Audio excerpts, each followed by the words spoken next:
ये लोग गलत बात करना, वीडियोस को एडिट करके गलत वीडियोस आवाम के अंदर पहुंचाना और लोगों के ऊपर गलत इल्जाम लगाना, खास कर कर बीजेपी के ऊपर जो लोगों के हित में काम कर रहे हैं, इनका ये जिंदगी का आम आदत हो गया है। बीजेपी के सरकार का कोई अधिष्ठान ने आज तक ये नहीं कहा है कि एससी, एसटी, ओबीसी किसी का भी रिजर्वेशन निकालेंगे।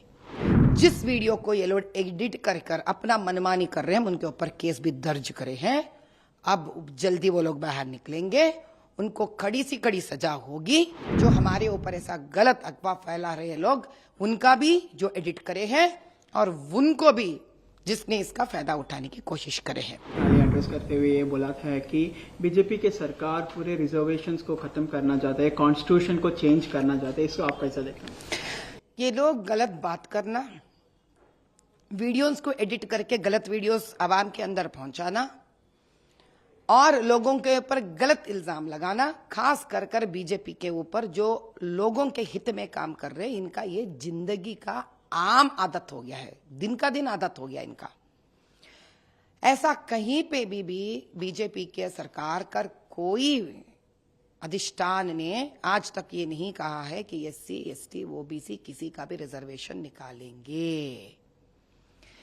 जो ये लोग गलत बात करते हैं, वो इस मुद्दा पे निकाल के बात कर रहे थे जो बेंगलोर में हुआ था, जहां पर ये लोग 4% की रिजर्वेशन मुस्लिमों को देने के बाद कह रहे थे। वहां पे ये लोग गलत फायदा उठा रहे थे हर बात का। तब अमित भाई ने ये क्लैरिटी दी थी उनको। जिस वीडियो को ये लोग एडिट कर कर अपना मनमानी कर रहे हैं, उनके ऊपर केस भी दर्ज करे हैं। अब जल्दी वो लोग बाहर निकलेंगे, उनको कड़ी सी कड़ी सजा होगी। जो हमारे ऊपर ऐसा गलत अफवाह फैला रहे लोग, उनका भी जो एडिट करे हैं और उनको भी जिसने इसका फायदा उठाने की कोशिश करे हैं। अगर भाजपा में एससी, एसटी, ओबीसी का रिजर्वेशन निकालना होता तो क्या एक एसटी महिला मुर्मू जी को इस देश का प्रेसिडेंट बनाया जाता? ये अवाम को सोचना पड़ेगा।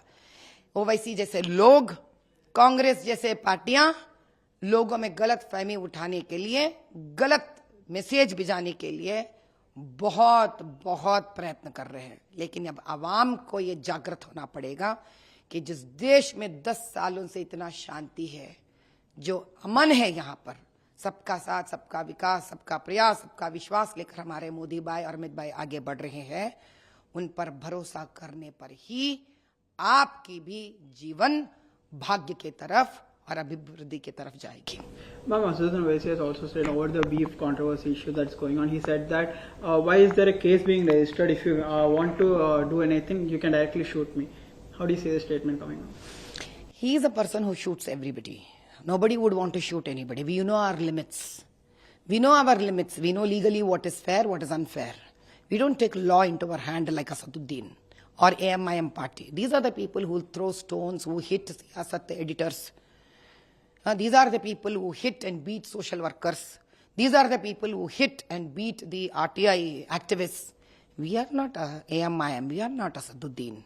These people stoop down from their levels to go to any extent to ensure that people are curbed under the fear factor.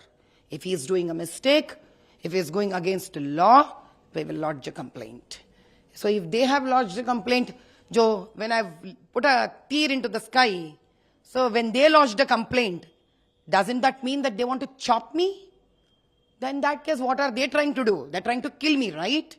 But we don't use such words for them because we're sensible people. In spite of being barrister, I think he's lost his senses. Can't talk to such people anymore. If you like this video, then like, share and subscribe to ET Now.